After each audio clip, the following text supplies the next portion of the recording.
Hello everyone. I am Somik Roy Chowdhury. तो कैसे हो सारे? तो आज हम देखेंगे कि ये डेटाबेस क्या होता है, इसके बारे में कुछ बेसिक चीजें देखेंगे। तो database is an organised collection of data stored in a computer. यानी कि डेटाबेस में हम एक ऑर्गेनाइज्ड मैनर में हम कुछ डेटा को स्टोर करते हैं। अब हम जान लेंगे कि ये डेटाबेस मैनेजमेंट सिस्टम क्या होता है। तो database management systems are software systems which are used to create data and to manipulate the data stored for future reference।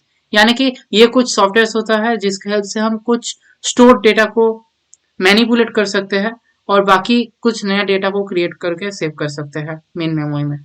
तो इसके कुछ एग्जांपल्स है जैसे माई सिक्वल। तो सिक्वल का मतलब है स्ट्रक्चर्ड क्वेरी लैंग्वेज। और बाकी Microsoft sequel server, Microsoft Access, Oracle database और भी बहुत सारी चीजें हैं डेटाबेस मैनेजमेंट सिस्टम में। अब हम जान लेंगे कि डेटाबेस में एक एडवांटेजेस क्या होता है। तो ये सिक्योर होता है और बाकी ये डेटा रिडंडेंसी को रिड्यूस करता है। यानी कि डुप्लीकेट डेटा बहुत सारी जगह पर रहता है तो वो बहुत मेमोरी का यूज करता है, उसका कोई फायदा नहीं होता, तो उसको ये रिड्यूस करता है। और रिमूव डेटा इनकॉन्सिस्टेंसी। तो इनकॉन्सिस्टेंसी मतलब डेटा कॉन्सिस्टेंट नहीं है। यानी कि एक जगह पर एक ऑब्जेक्ट के डेफिनेशन में कुछ अलग लिखा है और दूसरे जगह पर कुछ अलग लिखा है। मतलब ये भी एक वो पैटर्न डुप्लीकेट है। जैसे आप मान लो कि किसी का फोन नंबर चेंज करोगे एक में, तो वो दूसरे में अगर रिफ्लेक्ट ना हुआ तो वो डिफरेंट रहेगा, तो वो डेटा इनकॉन्सिस्टेंट हो जाएगा। सो इट रिमूव्स डेटा इनकॉन्सिस्टेंसी और डेटा शेयरिंग में भी हेल्प होता है। और बाकी डेटाबेस फॉलो करता है प्रॉपर्टीज, ऐसी प्रॉपर्टीज। तो ये ट्रांजैक्शन में यूज होता है। तो ऐसी सब टर्म का एक मतलब है। ए का मतलब है एटोमिसिटी।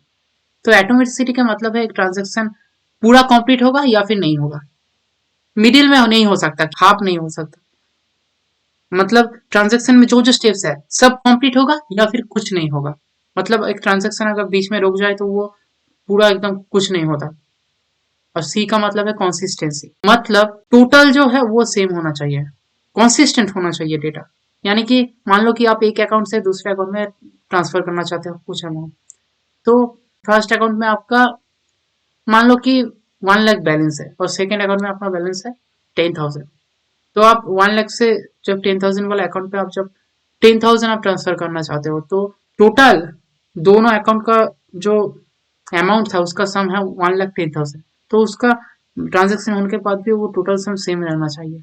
हम चार्जेस को नहीं ले रहे हैं। तो क्या होगा अगर हम 10,000 ट्रांसफर करें तो ये पहले अकाउंट में रहेगा 90,000 और सेकंड अकाउंट में 20,000, तो वो टोटल भी 1,10,000 ही हुआ। तो वो डेटा कॉन्सिस्टेंट है। आई का मतलब है आइसोलेशन। यानी कि हर जो ट्रांजेक्शन हो रहा है सब इंडिपेंडेंट है अगर उसका रिजल्ट डिफरेंट है। अगर वो सेम अकाउंट में यूज कर रहे हैं तो वो एक होगा उसके बाद एक होगा अगर वो सेम रिजल्ट दे रहा है। मतलब अगर आप सेम अकाउंट में दो एटीएम में एक ही टाइम में 10,000 रुपीज विदड्रॉ करना चाहते हो पर आपके अकाउंट में बैलेंस है 10,000 ही, तो वो नहीं होगा, तो एक ट्रांजेक्शन होगा। पर वो अगर डिफरेंट अकाउंट है तो हो जाएगा। आई का मतलब है आइसोलेशन और बाकी डी का मतलब है ड्यूरेबिलिटी। मतलब आप जब एक ट्रांजेक्शन प्रोसेस कंप्लीट किया हो तो वो जो डेटा सेव होगा वो आप जब तक और कोई ट्रांजेक्शन नहीं करोगे और कोई चेंजेस नहीं करोगे तब तक रहेगा वो डेटा फ्यूचर के लिए। आप अगर एक फाइल में कुछ चीजें लिखे हो तो वो फाइल डिलीट नहीं हो जाएगा ऑटोमेटिक। तो अब हम जान लेते हैं कि डेटाबेस में क्या क्या कंपोनेंट्स होते हैं। तो ये हम रिलेशनल डेटाबेस में देखेंगे। तो डेटाबेस में बहुत सारे टाइप्स होता है जैसे object related database, record related और फिजिकल होता है। तो रिकॉर्ड में भी होता है हायरार्किकल और बाकी होता है नेटवर्क बेस्ड और एक है रिलेशनल। तो रिलेशनल में हम एक टेबल में स्टोर करते हैं। तो एंटिटी क्या होता है? तो एंटिटी होता है कि ऑब्जेक्ट एंटिटी मतलब मान लो कि एक स्टूडेंट का टेबल है तो वहां पे स्टूडेंट नेम एंटिटी है, यानी कि टेबल का नेम एंटिटी हो सकता है जिसके रेफरेंस में हम कोई इंफॉर्मेशन स्टोर करेंगे, उस पे हम स्टोर नहीं करते। और रिलेशन मतलब है वो टेबल, यानी कि it is a collection of logically related data in the form of rose and columns. यानी कि यहाँ पर कुछ डेटा स्टोर रहेगा ये टेबल में यानी कि इस रिलेशन में रोज और कॉलम में।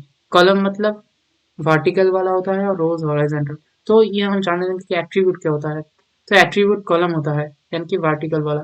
तो it is the main building block of a table which contains similar type of values. It is also known as column और फील्ड। यानी कि अगर फोन नंबर के कॉलम है तो वहाँ फोन नंबर ही रहेंगे, एड्रेस नहीं रहेंगे। तो इसलिए वो contains similar type of values, तो इसको हम फील्ड भी बोलते हैं। और टपल मतलब है रोज, यानी कि कुछ एक स्टूडेंट ए का डेटा है, स्टूडेंट ए का नेम है, रोल नंबर है, एडमिशन नंबर है, फोन नंबर है, एड्रेस है, ऐसे। तो वो एक हुआ एक रो। मतलब एक रिकॉर्ड आप बोल सकते हो। तो it is a single entity in a table which represents a set of related data. It is also known as row or record. Cardinality of relation मतलब कितने नंबर ऑफ रोज प्रेजेंट है उस table में, यानी कि कितना records present है उस टेबल में। और डिग्री मतलब कितने नंबर ऑफ कॉलम्स प्रेजेंट है, यानी कि कितने नंबर ऑफ एट्रीब्यूट्स, यानी कि कितने नंबर ऑफ चीजों के वैल्यूज वो डेटाबेस में स्टोर रहता है मैक्सिमम।